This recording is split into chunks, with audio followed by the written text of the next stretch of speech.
Hi, dudes and dudettes. Welcome back to another Redstone video.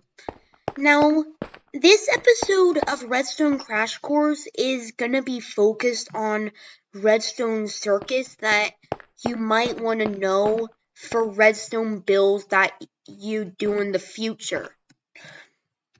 Though, unlike the first episode, which was sort of an intro to Redstone, this episode actually has some knowledge requirements. So, a lot of what is in my first episode, the basics of Redstone, is going to be used here. So, unless you're really confident in your Redstone abilities, I would recommend going and watching that. The first circuit I'm going to be getting into is a monostable circuit. Now, basically what this is, so what a monostable circuit does, when it gets a pulse, constant or not, it shortens that pulse to one tick. Like, this is a constant pulse. Well, that's not constant anymore, but whatever pulse it receives is going to shorten to one tick. How this works is, this here, when I flick this lever on, this redstone dust is going to try and power through this block to get to the redstone repeater, which it successfully manages to do for one tick, but this piston in the way pushes this block up, and that shortens the pulse to only one tick. Basically, anything that happens in a monostable circuit is something allows a pulse to pass through, and then one tick later, it stops the pulse from being able to travel through. Here is another model for a monostable circuit. This one is actually silent, though slightly, actually around the same compactness as this one. So basically what this does is, I turn this on, it only goes for one tick. This here has a delay of one tick, but this has a delay of 2 ticks because I set it to that. So for one tick, this is going to be allowed to go through here, but at the next tick, this here is going to cancel out the comparator, so stopping this from going through. There are multiple different types of monostable circuits, however. This is a rising edge, which happens whenever a pulse is on, though falling edge happens when a pulse is off. This is exactly the same as that one, except a redstone torch, which inverts the signal. Same thing here, though there is a reason as to why this torch has to be here and only here. Because since there is no redstone torch here, it doesn't matter where the lever is here for the rising edge, but for the falling edge, if I put the lever, say, here, then this is never going to cancel out, because this is 15 and this is 15, and 15 is not greater than 15. So this is why we have to put it here, because then this is 15 and this is 14, and 15 is greater than 14, so it does manage to cancel out. Next, we get into the dual edge monostable circuits. This works pretty similarly to that and that, though it is a bit more complicated. If you can understand that, then that's great. If you can't, it doesn't matter, because there's a much better dual edge monostable circuit. The observer. Yeah. So basically, powering signals cause a block tag update. So when I click this lever on, power goes from false to true, and observers emit a 1 tick pulse when they detect an update in the tag, so this works.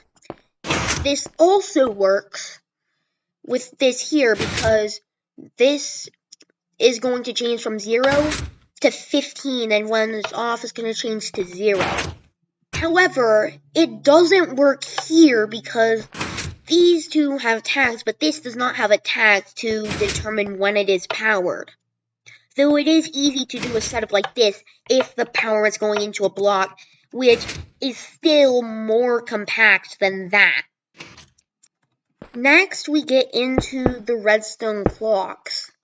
Now, this is the first one, and it's the best for permanent redstone clocks that aren't super fast. So, like, say I give it a specific tick length, like maybe 1 tick or 2 ticks, then this is going to circle around through here, and like, here, like, there. Like, this is how a redstone clock works, basically. Though there is no way to turn it off and have it turn back on again except through breaking redstone. This is where this circuit comes in. This is toggleable, so meaning you can turn it on and off. This redstone is pretty self-explanatory, like powers on, then powers off. Though it is a bit slow, so maybe you want to speed it up by setting this to 1 tick. But oh no, the torch has burned out. And that's not good, so the clock has to be at least 3 ticks for it to work. But maybe you want a faster clock. This is where the comparator clock comes in. This is a comparator in subtract mode, so if I turn this on, it's going to start flickering. Basically how this works, so 15, 14, 13. 15 minus 13 is 2, so it's going to constantly output 2. So 2, 1, 0. And 15 minus 0 is going to be 15, so it's going to cycle from that over and over again. So you need to drag it out in specific areas. The only area where it's going to actually just, you don't have to stretch out any redstone for it to function, is going to be here. But it is pretty compact and very fast. So maybe you want an even more compact 1 tick clock, even if you're willing to sacrifice toggleability. Well, this is where the observer clock comes in. It's basically a chain of these updating each other over and over again. Those are all fast, or at least somewhat fast redstone clocks, but maybe you want a slow redstone clock.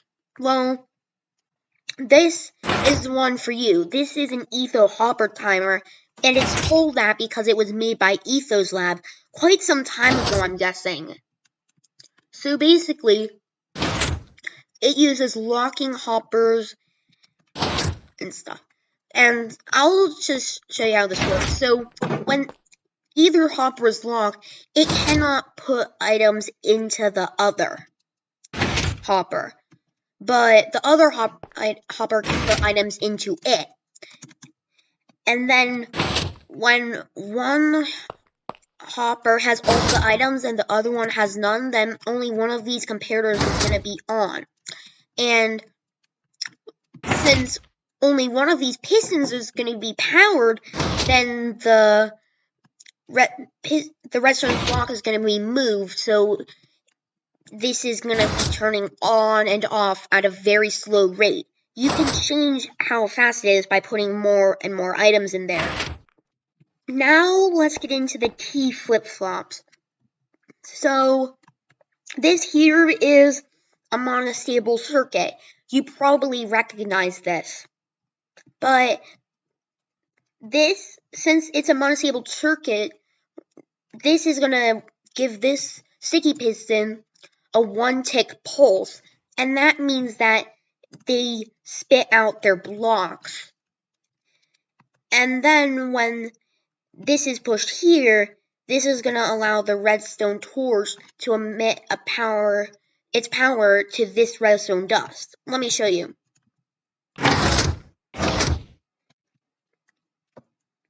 Yeah, that is basically how it works. It makes a button or any pulse act like a lever. Though this one isn't compact at all, and there are much better T flip-flops out there. This one was just for demonstration purposes, because I see it used a lot. Well, not like in circuits, but I see it used as an example a lot. This one is actually good, though it is a bit harder to understand. So this basically relies on quasi-connectivity. So when I press this button, let me just do that, all three of these are going to be powered for a little bit. Like, they're all going to be powered for a little bit. I don't know how long dispensers or droppers accept power, but they're going to be powered for a little bit. And these two are the only ones that matter. So it's going to send this into the hopper and then into this dropper, which gives off the redstone signal from the comparator. If I press this again, it's going to go from here to here and won't give off a redstone signal. The title of this video is called Simple Circuits, and while a lot of these redstone circuits are simple, there are quite a few that aren't as simple as others. But bud switches are very simple. Basically, it makes it so that it does one thing if you hit one button and another thing if you do another button. It's basically like a something toggleable in two different areas. Basically how this works is if I press this button here, then it's going to turn off this redstone torch. And this redstone dust is going to be powered off. Since nothing here is powering this block now, this redstone torch is free to allow power to go through, which it does through here. And what basically this does is keep this torch off so this torch can stay on. This is the most versatile, but maybe you want a compact one. This is the one for you. Does the exact same thing, though it's compact in specific situations, so this is more of a specialized one. This is less of a specialized one, and it's pretty compact, though it is double the speed of those two. Basically depends on your situation. This one for versatility and speed, this one for compactness, and this one for a split of all three. Now let's get into the signal holder. Now, I don't know the professional name for this, and I did technically invent this circuit, but this is a very simple design and a modified pulse extender, so I'm guessing that a lot of other people have come up with this design before. So I'm going to break this here. So basically how this works is if it gets a signal strength longer than signal delay longer than 2 ticks, then it's going to keep that signal strength around in there forever. It's kind of like this redstone clock here, like when it gets a redstone signal that is too long, then it's going to just stay like that forever. We're using that mechanic to its advantage. Though you don't have to break redstone dust for this to work. If I hook up this circuit here, then this is a way to turn it off. Next, we get into bud switches, which are a bit of a bug and are only really good for specialized circumstances, or pre 1.11, but I'm still going to show them off because they are useful for some flying machines. So if I place a block on this piston, and for some reason this is going to extend and give off a 1, or something that seems like a 1-tick pulse. So basically, pistons have a very weird function in Java with power sources 2 blocks away from them. So if I update this piston here, it's going to stay extended until I update that block again. And if I break this block, it's going to stay like this until I update it again. And buzz switches basically use that weird functionality to their advantage. This is how quasi-connectivity works. There's also another version of a buzz switch, which is only good for flying machines, but basically what happens here, if this is given an update, it only gives off 1 pulse, but this here, it's going to give off a pulse forever. And forever. It's getting quite annoying, so I'm going to break this. Now we get into the pulse extenders. So what these do is, when they receive a pulse, they make that pulse last longer. So this one is a bit fast still, so this one is gonna make it around twice as fast. Because this block, like basically how the pulse extender here works is 15 goes here, 15, 14, then 14 here, 14. But this is gonna do it twice as fast because there's gonna be less redstone dust to cycle through. This is also gonna be around twice as fast because twice the comparators, twice the delay. Though pulse extenders do have one problem. If they're given a 1-tick pulse, they don't do anything. That's because comparators need at least a 2-tick pulse to do anything. But there is a solution to this. If I give this 1-tick repeater an update, it gives off a pretty fast pulse. Though if I do a 2-tick repeater, the pulse is noticeably longer. Same with 3-tick repeaters and 4-tick repeaters. So all you really have to do is hook up a 2-tick repeater to a pulse extender, and then 1-tick pulses will work just fine. Now we get into diodes. What a diode basically does is makes it so that signals can travel in one direction, but not the other.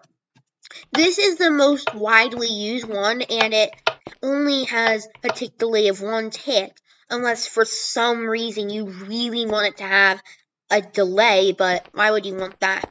Though if you want it to really want it to be instant, then this is your best bet. So this half slab here is going to make this a diode, so this will work, but this will not go through. And the only reason I really put this in here is if you really want a fast circuit, but also more as an intro to half slabs, which I didn't properly introduce in my first episode. So basically what a half slab does is it compacts like redstone towering. So this is going to be much more compact than this. Though there is one downside. With this thing, you can do it up or down as much as you want, but for this half slab circuit, you can only do it up. Half slabs cannot transmit signals downwards. Finally, we get into the randomizers. Now, there are many ways you can make random signals in Minecraft, though I'm just going to show two different ways of doing it off. So the first thing you gotta do is, first way to do it is, this is a non-stackable 64 item, and this is a non-stackable item. And this, so if I press this here, it's gonna go from here to here to here, though whichever item the dropper or dispenser outputs is completely random. And remember, comparators measure containers based on how full they are, not the number of items there are in there. So I can press this button and it will give off a random signal length. Though you'll notice that it isn't completely random because there are quite a few consecutives in there, but it's still pretty random if you want a random signal strength. This is a way you can do random outputs, which I'm pretty sure was made by Wi-Fi's, or that's where I first saw this randomizer. But basically how this works is this thing again, and then there is a 2-tick repeater here and a 1-tick repeater here. These are both supposed to be 1-ticks, but I added a 2-tick pulse here for consistency. Actually, you know what? That's gonna lengthen the pulse, so I'm just gonna have it like that. So basically how this works is, this one activated. This one is shorter than this one, so this is gonna push outwards faster than this one can get into here. And if I were to do, like, if it were to give out a signal strength of 1, then this one would never activate, so this one would just go on its merry way through until it reached, the lamp. Like that. Though there is another kind of randomizer. Maybe you don't want random signal strengths or random outputs, but maybe you want something to activate at a random time. So this is one way you could do it, like plant growth. You could grow this up, and this is basically just like a sugarcane farm, but this gives off an output which can be measured. If you want it to be more often, you can just stack more of these next to each other. But randomizers really aren't too complicated. And guys, this is the end of the video, and I really hope you enjoyed. I would like you to subscribe, but that's not the main thing I want to conclude this video with. So, the first episode kind of came naturally, and after I introduced the redstone, what should come next is what you can do with it. But from the third episode, and from then on, I kind of want you guys to be able to start deciding, like, what do you want to learn next with redstone?